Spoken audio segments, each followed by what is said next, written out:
Hey everyone, welcome back to another quick how-to. In this video, going to show you how to hide part of screenshot on iPhone.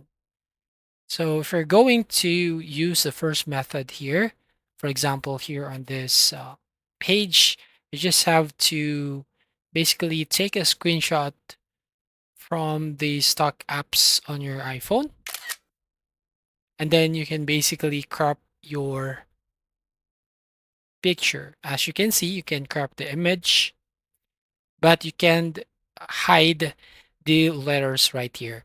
So if you want to hide those letters, all you need to do here is just open up a app store.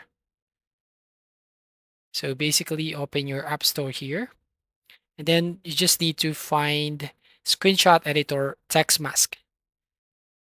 So here you just have to install this application. We have the Redact.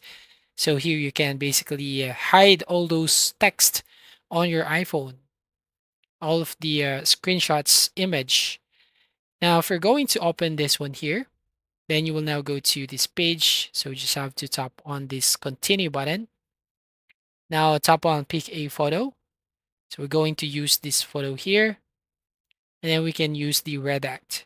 So as you can see, if you're going to tap on the text, it will automatically hide those texts on your screenshots image. So that's all. Thank you for watching. Please like and subscribe and see you in the next video.